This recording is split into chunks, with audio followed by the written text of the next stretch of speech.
3 days before Christmas. 5 jobs, 90-hour weeks. I stopped in my hallway because I heard my name. My wife was laughing. And in one sentence, she told someone exactly who I was to her. That sentence ended everything. The work bag was cutting into my palm. 4:47 a.m., December 22nd. The microwave clock cast that sick green glow across our kitchen, and outside, frost was already forming on car windshields. I had 17 minutes before my warehouse shift started, and I was debating whether I had time to make coffee or if I'd have to grab gas station sludge again. That's when I heard her laughing. Nadia's voice drifted from our bedroom, muffled but clear enough. At first, I thought she was watching something on her phone. Then I heard her say my name.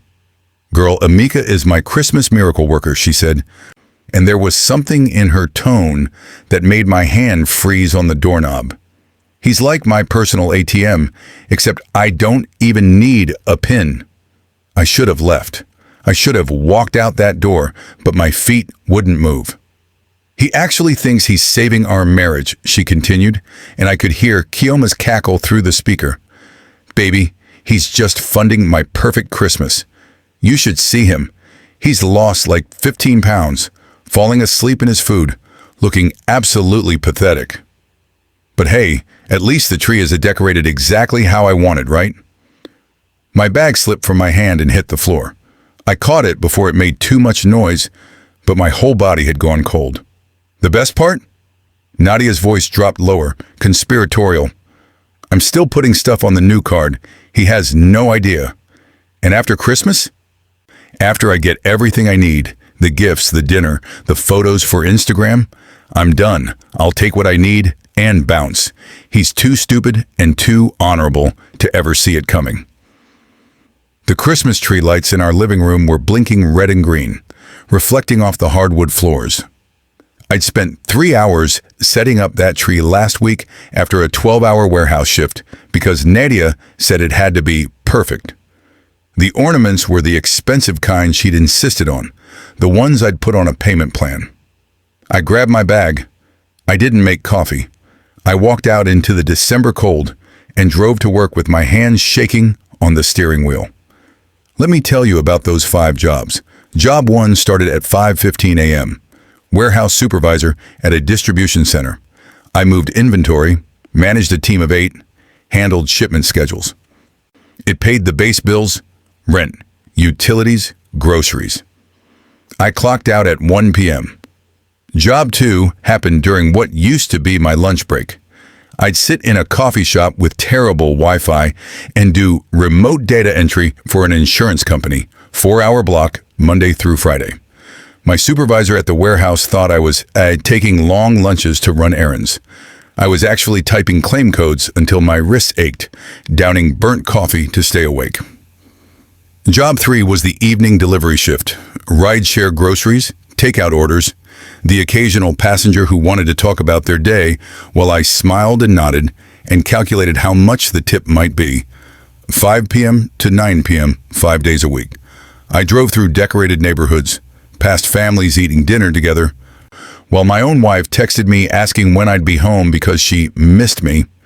Job 4 was freelance graphic design and print orders. I used to do design for fun, back when I had hobbies. Now I took rush orders, holiday cards, event posters, small business flyers, and worked until 2 a.m., sometimes 3. My eyes would burn. My back would scream. But the payments were instant, and Nadia needed that money for her fresh start. Job 5 was weekend security, holiday events, shopping mall crowd control, conference centers. 10-hour shifts on my feet, watching people buy things they didn't need while I mentally tallied which credit card payment was due next. I gave up basketball with my boys. I gave up Sunday dinners with my parents. I gave up sleep.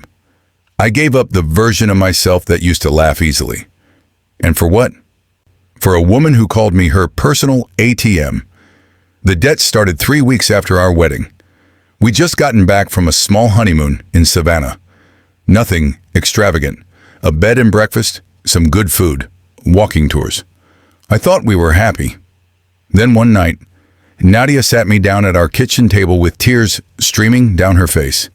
She had $43,000 in credit card debt, store cards, personal loans, cash advances. She'd been hiding it for 2 years. "I have a problem, Emeka," she'd sobbed. "I know I do, but I'm going to fix it. I'm going to get help. Therapy, financial counseling, whatever it takes. I just need you to believe in me." I believed her. I'm from a family where marriage means you fight together. My parents went through bankruptcy when I was 12. They didn't divorce. They rebuilt. My father worked 3 jobs. My mother took night classes and became a nurse. They taught me that love is partnership, sacrifice, commitment. So I made a plan. I sat down with Nadia and created a budget. We'd tackle the debt together. She'd go to counseling. I'd pick up extra work. We'd be debt-free in 3 years, maybe 4. We'd come out stronger. For the first 2 months, it seemed like it was working. Then I started noticing things. A package delivered to her cousin's address. A new handbag she claimed was borrowed. Charges on statements that didn't match what she'd told me. When I asked about them, she'd cry, apologize, promise it was the last time.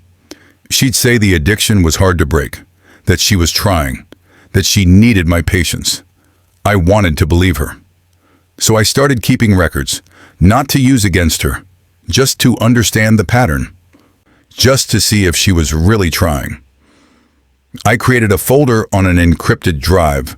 I saved receipts, bank statements, screenshots of texts where she mentioned purchases she later denied. I tracked transfers. I noticed when new accounts appeared on her credit report, accounts she never mentioned to me. And still, I kept working. Still, I kept believing. Until December came, and Nadia started talking about Christmas. "Emeka, baby, I need this Christmas to be perfect." She said it the way someone might say they need oxygen. It was early December, and she'd just shown me a Pinterest board with at least 60 pins. Table settings, gift wrap, matching family pajamas, elaborate dessert spreads. "I know we're supposed to be saving," she continued, sitting cross-legged on our couch in her silk robe. "But this is important. My parents are coming. Your family might stop by. I need people to see that we're doing well, that we're happy, that we made it through the hard part." I was exhausted. I'd worked a double shift at the warehouse because someone called in sick, then delivered food until midnight. But when I looked at Nadia's face, I saw something I wanted to believe was hope. "Okay," I said. "We'll make it work." Her face lit up. She kissed me, called me her hero, told me I was the best husband in the world. I picked up the security job the next day. The list grew. Gifts for her parents, gifts for her sister. A Christmas Eve dinner reservation at that new upscale soul food place downtown. Professional photos in matching outfits. New decorations because ours were tired. A dessert bar for the family gathering. Kitchen upgrades so everything looked Instagram-worthy. I said yes to all of it because I thought this was our comeback year. I thought if I could just get us through Christmas, if I could just give her this one perfect holiday, she'd finally feel secure enough to stop. We'd start the new year clean, focused, together. I was building a miracle for someone who was counting down the days until she could leave me. The new credit card appeared on December 10th. I was reviewing our joint credit monitoring, something I'd set up months ago, and there it was. A card I'd never seen, a $7,000 limit, already $4,200 in charges, luxury skincare, designer shoes, a leather jacket, a weekend spa package. None of it was for Christmas. None of it was for us. I felt something crack in my chest. That night, I confronted her. Gently. I showed her this statement. Nadia stared at me for 3 long seconds. Then she smiled. "Baby, that's for my business expenses. I told you I'm trying to build my marketing consultancy, remember? I need to look professional for client meetings." "What clients?" "I can't talk about them yet. NDAs. It was so smooth, so practiced. I almost believed it. That's when I knew. This wasn't an addiction she was fighting. This was a choice she kept making, and I was just the fool funding it. I went back to my encrypted folder that night. I started gathering everything. Every receipt, every transfer, every screenshot, every delivery confirmation for packages sent to addresses that weren't ours. And I made an appointment with an attorney for December 26th. Mrs. Okoye called me on December 18th. Emeka. My son, her warm voice came through the phone while I was sitting in my car between the data entry shift and the delivery shift. I just wanted to thank you. Nadia told me how hard you're working to give her a fresh start, to help her through this difficult time. You're a blessing. You're exactly the kind of man we prayed our daughter would marry. I felt sick. Mrs. Okoye was a good woman. She and her husband had welcomed me into their family with open arms. They didn't know. They had no idea their daughter was a predator in designer clothes. I'm just doing what a husband should do, I managed to say. Not every man would, she replied. You're special, Emeka. God will reward your faithfulness.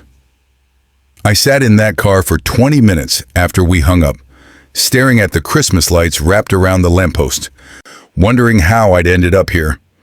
If you love stories of emotional justice and sweet revenge, hit that subscribe button, drop a comment, leave or expose.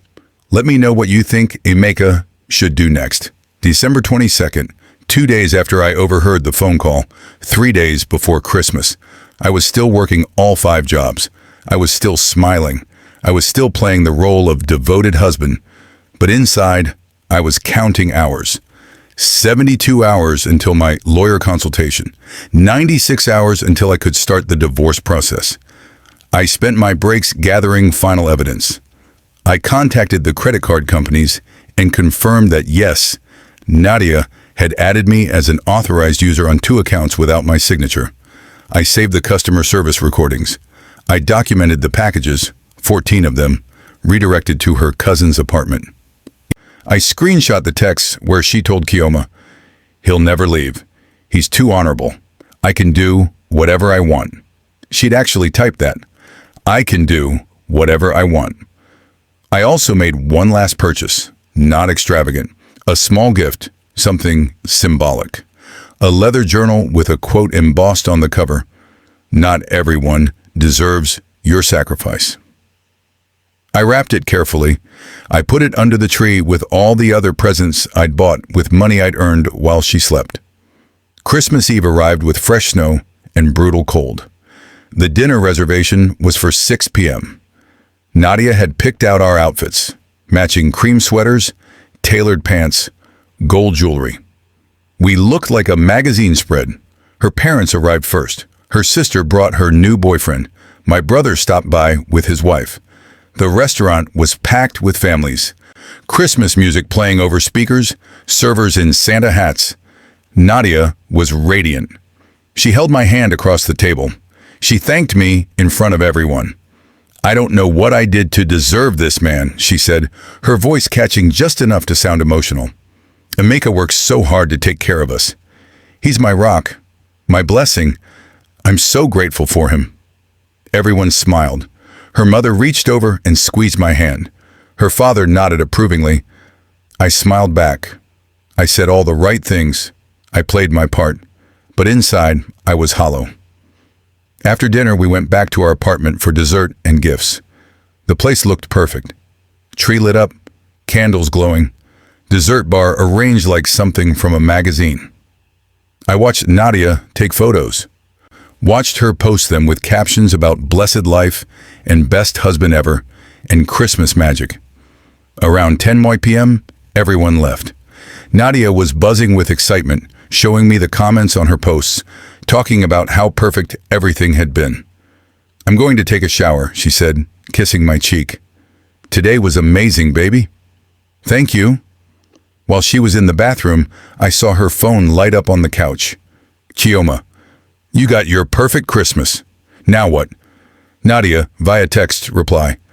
Now I wait until New Year's. Let him think we're good. Then I'm out. I took a screenshot, added it to the folder. Then I sat alone in our living room, surrounded by Christmas decorations I'd paid for, listening to my wife sing in the shower, and I realized something. I wasn't building a marriage. I was financing a mask. December 26th, 11 a.m. I was at my warehouse shift when the process server arrived at our apartment. My phone started blowing up around 11:30. 15 missed calls, 23 texts, 4 voicemails. What the hell is this? Call me right now. You can't do this. You can't. Amika, please. We need to talk. I sent one text. All communication through my attorney. Contact info is in the paperwork. Then I turned off my phone and went back to work. When I got home that night, late after my delivery shift, Nadia was waiting on the couch. She'd been crying. Her eyes were red and swollen. She was wearing one of my hoodies, the one she knew I loved seeing her in. Her hair was pulled back, no makeup, looking small and vulnerable. How could you, she whispered. How could you ambush me like this? On the day after Christmas, I set my keys on the counter. I didn't take off my jacket. I heard you, I said quietly. December 22nd, 4:47 in the morning. You called me your personal ATM. You said I was pathetic. You told Kioma you were going to take what you needed and leave after Christmas. The color drained from her face. You were eavesdropping? You violated my privacy? You violated our marriage. I have an addiction, Amika. You know this. I'm sick. And instead of helping me, you're divorcing me? Addiction doesn't give you the right to deceive me. She stood up, and suddenly the tears were gone. Her voice shifted. You work too much. You're never here. You don't even know me anymore. What was I supposed to do? Sit around waiting for you to finally pay attention to me? I worked 5 jobs so you could have a fresh start, so you could have your perfect Christmas. I didn't ask you to do that. Yes, you did. You asked for every single thing. The tree, the dinner, the gifts, the photos, all of it. She was pacing now, panicking. We can fix this. We can go to counseling. Real counseling. Both of us. Please, Amika, don't throw away our marriage. I pulled out my phone. I opened the folder.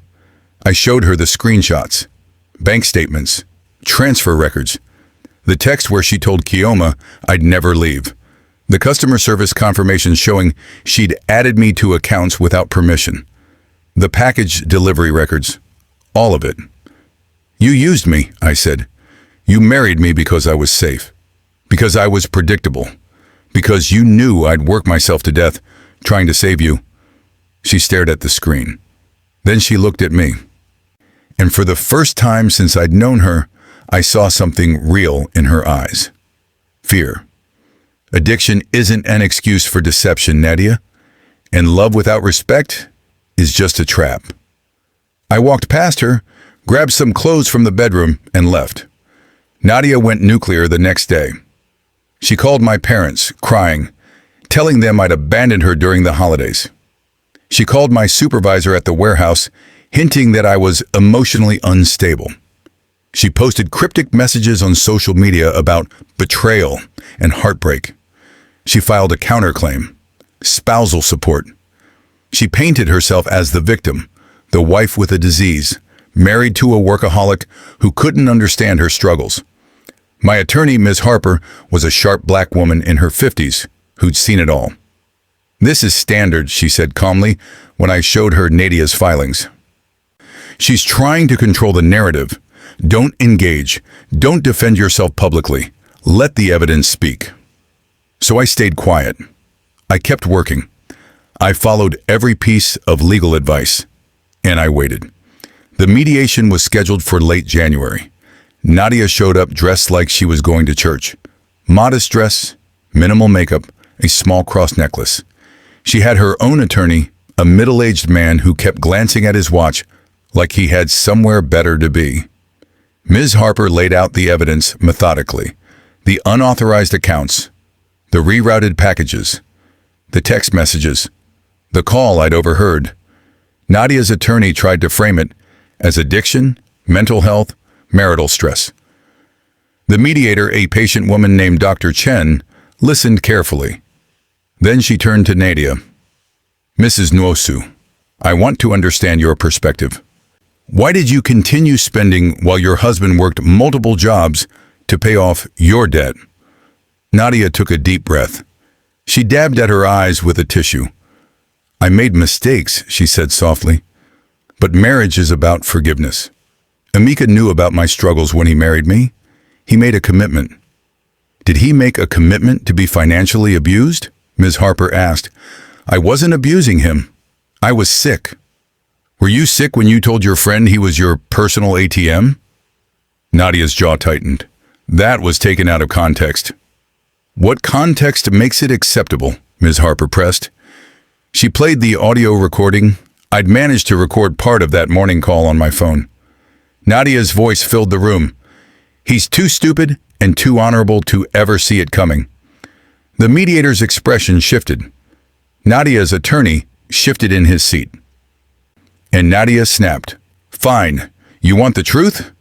I married him because he was safe, because he had a stable job and wouldn't leave and would always be the good, honorable provider. I married him because I knew exactly what I was getting. Is that what you want to hear? The room went silent. Dr. Chen wrote something down. Nadia's attorney put his head in his hands.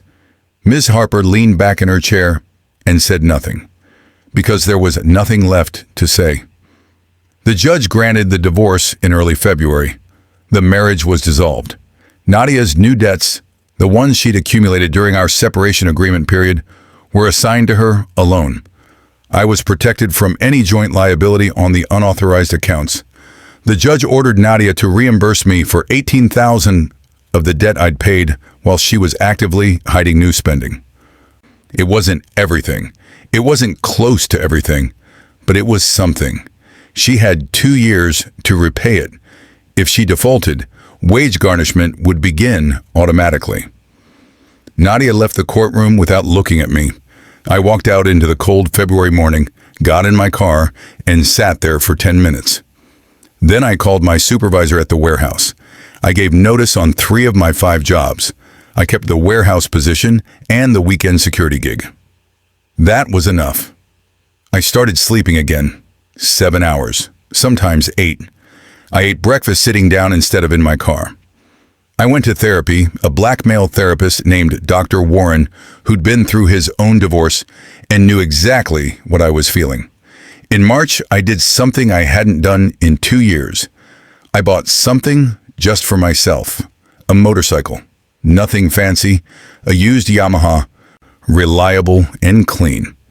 I took a safety course and started riding on weekends through the mountains outside the city, with the wind cutting through my jacket and my head finally quiet. I went to dinner with my parents. I played basketball with my boys. I laughed at stupid jokes. I remembered what it felt like to be Emeka, not just the provider. One Sunday, I was sitting in a coffee shop, the same one where I used to do data entry during lunch breaks, and an elderly black woman at the next table caught my eye. "You look lighter," she said with a warm smile, "like you put down something heavy." I smiled back. "I did." "Good," she said. "Not everyone's worthy of carrying." Here's what I learned. Love without respect is a trap. Some people don't see you as a partner. They see you as a resource. And the moment you realize that is the moment you have to choose yourself. I chose myself. It wasn't revenge. It wasn't cruelty.